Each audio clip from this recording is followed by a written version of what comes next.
اس قرآن فہمی سے ہم شیعہ حضرات و اہل بیت کے ماننے والے ہیں۔ کچھ کام ہم ایسے کرتے ہیں، کچھ عقائد ہم ایسے رکھتے ہیں، کچھ نظریات ہمارے ایسے ہیں جو ہمارے دوسرے مسلمان بھائیوں کے نہیں ہیں۔ ہمیں پتہ ہونا چاہیے کہ جو ہمارا عقیدہ ہے قرآن میں اس کی دلیل کہاں موجود ہے۔ سورہ طٰہٰ میں اللہ حکم دے رہا ہے جناب موسیٰ علیہ السلام کو، اذهب الی فرعون انہ طغیٰ۔ یہ حکم سورہ طٰہٰ میں بھی آیا ہے، سورہ اعراف میں بھی آیا ہے، سورہ قصص میں، مختلف صورتوں میں تقریباً اسی عبارت سے ملتا جلتا، بعض میں انہ آیا ہے، بعض میں انہ آیا ہے۔ بھئی اے موسیٰ، آپ تشریف لے جائیے فرعون کے دربار میں اور جا کے فرعون کو تبلیغ کریں، میری توحید بتائیں۔ تو لہذا ایک تو یہ پتہ چلا کہ تبلیغ کے لیے کوئی مخصوص گروہ نہیں ہے کہ جن کو تبلیغ کی جائے، جابر لوگوں کو بھی تبلیغ کی جاتی ہے اور چاہنے والوں کو بھی تبلیغ کی جاتی ہے۔ تبلیغ کے لیے جائیں۔ اچھا، دوسرا یہ ذہن میں رکھ لیں، اپنے وقت کا جو نبی ہوتا ہے اس سے بڑھ کر اللہ کا فرما بردار کوئی نہیں ہوتا۔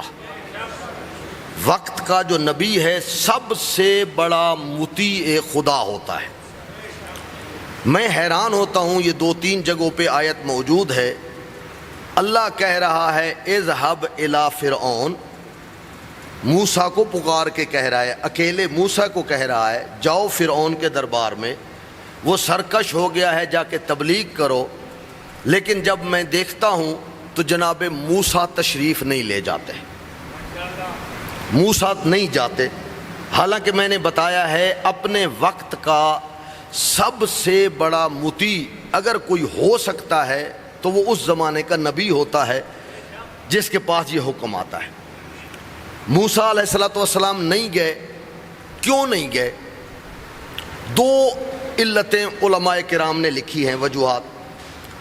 ایک تو یہ کہ کوئی نبی اپنی نبوت کا کام اس وقت تک نہیں کرتا جب تک اسے معجزہ نہ مل جائے، اس کا تذکرہ میں نے 1-2 دن پہلے بھی مختصراً کیا۔ تو معجزہ تو 2 ان کو مل گئے تھے، عصا بھی، ید بیضا بھی، لیکن اس کے باوجود جناب موسیٰ تشریف نہیں لے جاتے۔ کیوں نہیں لے جاتے؟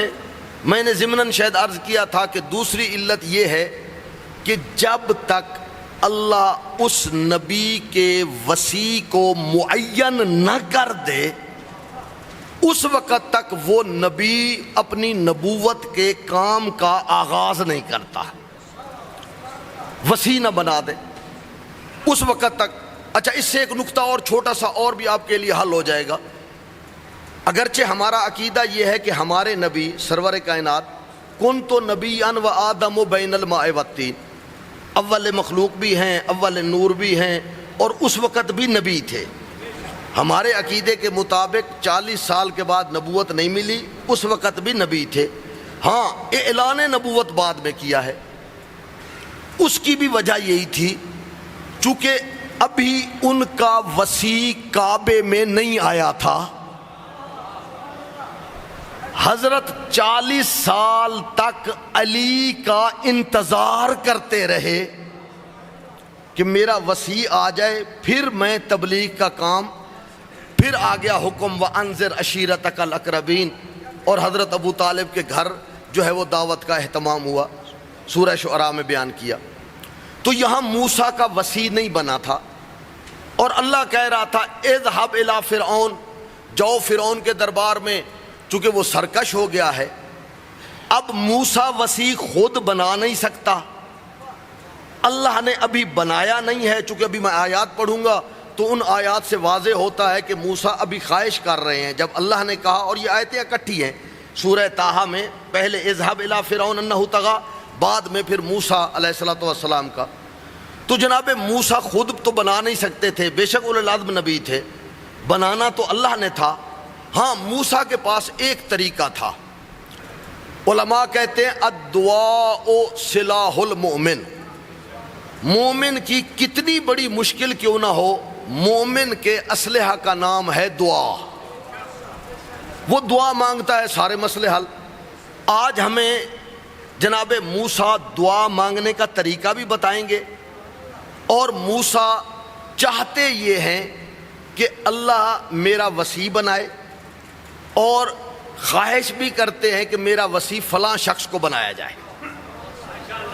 وصی بھی بنائے اللہ نے نام بھی لکھا. تو وہ دعا کیا تھی؟ رب اشرح لی صدری. اچھا پہلا تو یہ انتہائی ایسا مورد ہے، اگر ہم تفسیریں اٹھائیں تو یہاں تو انبار لگ گیا. ایک الم نشرح لک صدرہ پر، اور ایک اس جملے پر رب اشرح لی صدری.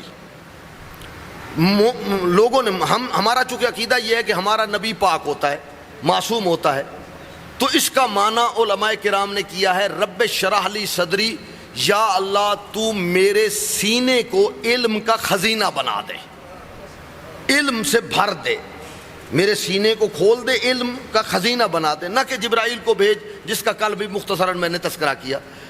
تو پہلی مانگنا یہ تھا میرا وصی بنا. لیکن ہمیں بتا رہے ہیں کہ مانگ میں اس سے رہا ہوں جس سے علی بھی مانگتا ہے. اللہ سے مانگ رہا ہوں، اپنے خالق سے. ہماری عادت کیا ہے؟ دعا مانگتے ہیں، ضرور مانگتے ہیں، لیکن وہ والی دعا جس دن اڑے ہوئے ہوں جس چیز میں. کہا جی مولانا بیمار ہیں بہت زیادہ، دعا کرائیے گا، فلاں کام جی یہ کام نہیں. جب اللہ سے مانگ رہا تھا موسیٰ تو مانگنا یہ چاہتا تھا کہ یا اللہ میرا وصی بنا دے، میرا نائب بنا دے، میرا قائم مقام بنا دے، فلاں کو بنا دے، یہ کوالٹیز والا ہو، یہ خصوصیات والا ہو. لیکن موسیٰ نے دیکھا جب مانگ اللہ سے رہا ہوں، 4 چیزیں پہلے مانگ لی. سب سے پہلے مانگا رب اشرح لی صدری، یا اللہ میرے سینے کو علم سے بھر دے. دوسرا مانگا ویسر لی امری. یہ جو ڈیوٹی آپ نے لگائی ہے کہ جاؤ فرعون کے دربار میں، اس کام کو مجھ پر آسان کر دے. اچھا اگلا جملہ جو آ رہا ہے وحلل عقدۃ من لسانی. اگرچہ اس جملے کی خود تشریح بعد والا جملہ کر رہا ہے، یہ محاورہ ہے، عربی زبان کا محاورہ ہے، لیکن یہاں بھی مشکل ہو گئی اور نہ جانے کیا کچھ کہنا شروع کر دیا. وحلل عقدۃ من لسانی کا مطلب ہے میری زبان میں تاثیر رکھ. اور اگلا جملہ وضاحت کر رہا ہے یفقہوا قولی، ایسی تاثیر رکھ میرے منہ سے بات نکلے فوراً لوگوں کے دلوں میں گھر کر جائے، فوراً گھر کر جائے. لیکن یہاں وحلل عقدۃ من لسانی یہ بھی بنا دیا. اور زمخشری صاحب نے جو ہے تفسیر اپنی میں وہ تھوڑا سا میرے آقا امام حسین کے ساتھ بھی ملا دیا کہ وہ جناب موسیٰ کی طرح جو ہے نا وہ بچپن میں اس طرح بولتے تھے. یعنی جس کو جس طرح کا موقع ملتا ہے وہ اس طرح کی بات کرتا ہے.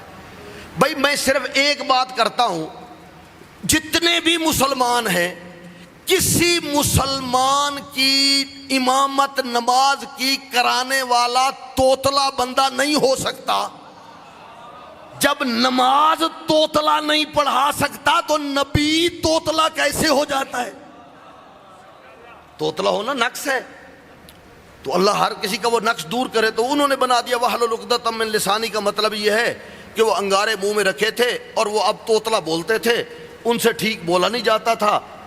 نہیں، وحلل عقدۃ من لسانی یفقہوا قولی، میری زبان میں ایسی تاثیر رکھ کہ میری بات ہوتی جائے، یفقہوا قولی، لوگ فوراً میری بات سمجھ جائیں.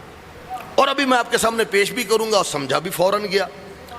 اچھا یہ یہاں تک 4 چیزیں اپنے لیے مانگ لی کہ میرے سینے کو علم سے بھر دے، جو کام ذمہ لگایا تھا اس کو آسان کر دے، میری زبان میں تاثیر رکھ دے، ایسی تاثیر رکھ دے کہ لوگ میری بات سمجھیں.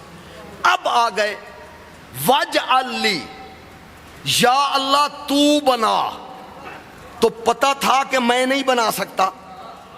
وجعل لی وزیراً، یا اللہ تو میرا وزیر بنا دے. ووضعنا عنک وزرک امیر المومنین کے لیے ہے. یا اللہ تو میرا ایک وزیر بنا دے. اس وزیر کی نشانیاں دو ہیں. پہلی وجعل لی وزیرا من اہلی، وہ وزیر میرے اہل بیت کا حصہ ہو. وجعل لی وزیرا من اہلی ہارون اخی، وہ ہو بھی میرا بھائی ہارون. تو تین نشانیاں ہیں جو حقیقی وزیر ہے جسے اللہ بناتا ہے. پہلی نشانی اللہ بنانے والا، دوسری نشانی وہ اہل بیت کا حصہ، تیسری نشانی وہ رسول کا بھائی. وہ رسول کا بھائی. اب میں دنیا والوں کو چیلنج کرتا ہوں، پوری دنیا میں جس مرضی بندے کو لے آئیں، علی کے علاوہ مجھے کوئی ایسا بندہ دکھائیں جو چادر زہرا میں موجود ہے، اہل بیت کا حصہ ہے اور رسول کا بھائی بھی ہے. رسول کا بھائی بھی ہے. اچھا آپ نے تھوڑا سا غور نہیں کیا، ہو سکتا ہے کسی کے ذہن میں آئے یہ بات، میں اس کو بھی حل کرتا جاؤں. بھئی یہ تو آیات حضرت موسیٰ اور ہارون کے متعلق ہیں، تو ڈاکٹر صاحب آپ کو کس نے اختیار دیا ہے کہ آپ ان کو فٹ کر دیں علی اور سرور کائنات پر؟ چونکہ میں نے آج طے کیا تھا کہ حدیث بیان نہیں کروں گا، بے انتہا احادیث ہیں سرور کائنات کی دعائیں جو سرور کائنات نے مانگی ہیں، اور ان دعاؤں میں سرور کائنات کہہ رہے ہیں یا اللہ جس طرح میرے بھائی جناب موسیٰ نے دعا مانگی تھی کہ تو میرے بھائی ہارون کو میرا وزیر بنا، آج میں محمد بھی تجھ سے دعا مانگ رہا ہوں تو میرے بھائی علی کو میرا وزیر بنا. اور پھر سورہ ضحیٰ کی، سورہ علم نشرہ کی آیتیں نازل ہوئیں، وَوَضَعْنَا عَنْكَ وِزْرَكَ. تو ہو سکتا ہے کوئی کہے جی ہم گئے تھے جامع المنتظر تو وہاں مولوی صاحب نے آپ کو بیان کر دیا جی یہ وزیر بنایا، تو یہ تو موسیٰ اور ہارون کی بات ہو رہی تھی. تو آپ میں اتنا مجمع تھا، کوئی بندہ کھڑے ہو کے یہ نہیں کہہ سکا کہ مولانا یہ تو بات ہو رہی ہے جناب موسیٰ اور ہارون کی. آپ کو کس نے حق دیا ہے کہ آپ فٹ کر دیں امیر المومنین پر اور سرور کائنات پر؟ آپ کے پاس اس کی کیا دلیل ہے؟ تو اس کے لیے بھی ہم دور نہیں جاتے، اسی قرآن سے پوچھ لیتے ہیں، قرآن تو بتا یہ جو ہم نے کہا ہے جناب موسیٰ اور ہارون کا اور اس کی تشبیہ دی ہے سرور کائنات اور امیر المومنین پر، تو بتا تیرے اندر جو آیت موجود ہے وہ کون سی آیت ہے؟ تو شاید سورہ مزمل کی آواز آئے. سورہ مزمل 15ویں آیت، انا ارسلنا الیکم رسولا شاہدا علیکم کما ارسلنا الی فرعون رسولا. اللہ کہہ رہا ہے، اور اس آیت میں اللہ آپ لوگوں کو مخاطب کر رہا ہے. یہ بہت ساری کم آیات ہیں، ہر جگہ اللہ اپنے حبیب کو مخاطب کرتا ہے. کل اے محمد کہہ دیجئے لا اسالکم علیہ اجرا، کل اے محمد کہہ دیجئے اللہ الصمد لم یلد ولم یولد، کل یا ایھا الکافرین کافرون. تو اللہ سرور کا ہے، لیکن اس آیت میں اللہ آپ کے ساتھ خطاب کر رہا ہے.